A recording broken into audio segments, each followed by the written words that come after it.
John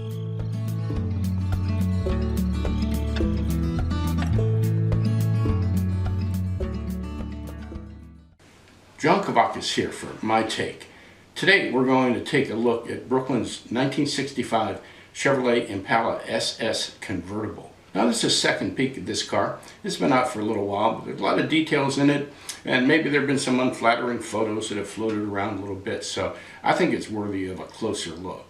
Let me talk about the Impalas to begin with. Through 1964 there were 3 generations of Impalas. They had become a very successful nameplate. Top of the line for Chevrolet, supposed to offer the best of everything that Chevy had. 1965 began the 4th generation for the Impala. Again, GM B-body.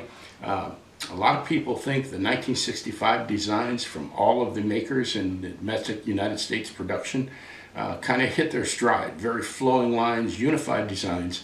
I think the Impala is maybe the best that any U.S. maker offered in 1965. To my eye, it's just a beautiful design. So the Impala again was the top of the line. This was supposed to offer the best of everything that Chevy had.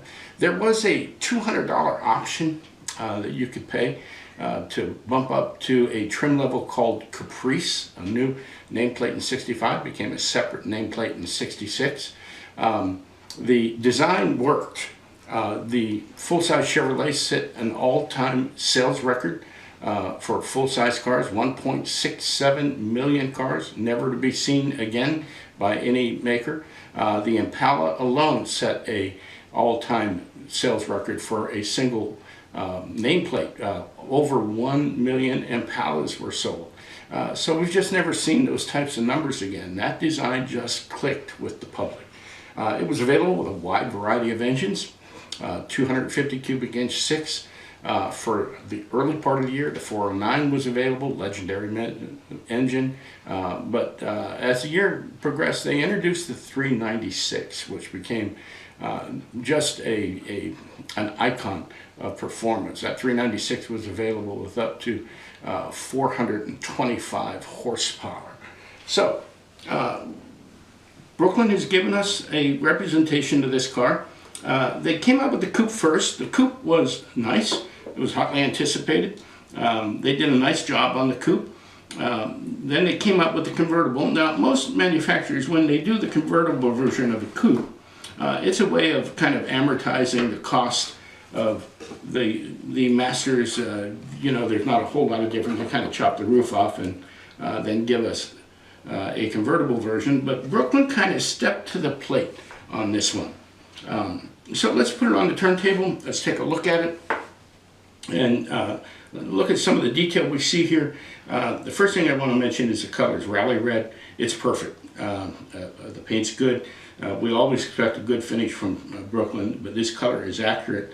Black interior is well picked out. There is more detail in the interior on the convertible than there was on the coupe. The chrome around the side, the edges of the seats, the console, the clock at the forward part of the console, the door handles are painted, but they're well painted and picked out, and the chrome trim in the middle of the passenger and the driver's side door is just fantastic. The trim on the car itself is beautiful. The little delicate chrome strip down the center of the hood. The Super Sport nameplates are separate and picked out, very well done. The little engine call out on the front fender. This would indicate this is a 283. The 327, everything larger, had a number call out just above that. They did a really great job with the grille. That had to be hard to get. I had to look closely to tell, but there are no lenses in the headlights. They seem to be chrome. A little bit of a disappointment there, but like I said, I had to look really hard to tell.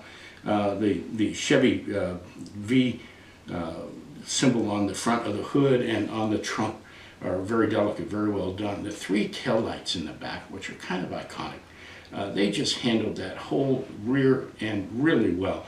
The black strip above the bumper and between the headlight and taillights, which would indicate that this is an SS, is very well replicated. The antennas there, the windshield, as we would expect.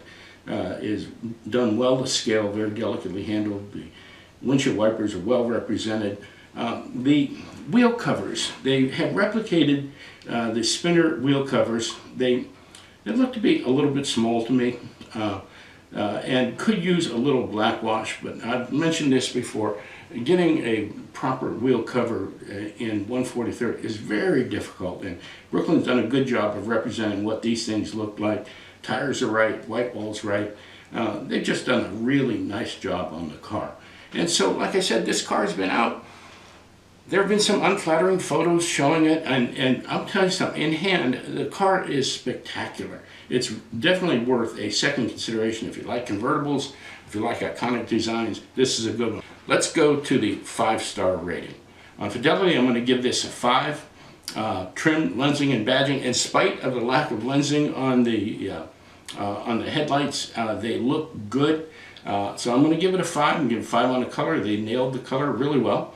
Interior detail, 5 is excellent done interior. Wheels and tires, I'm going with a 3 on this one. I just think those covers could be done a little bit better. And so for the value at 150 pounds, about $202 or so, I'm going to give this a 5. Great white model for the price. So that takes our total value up to 27, and that gives us a 5-star value of 4.5. So Brooklyn's 65 Chevy Impala SS convertible gets a 4.5 my star rating. So thanks for tuning in. I look forward to talking to you again soon.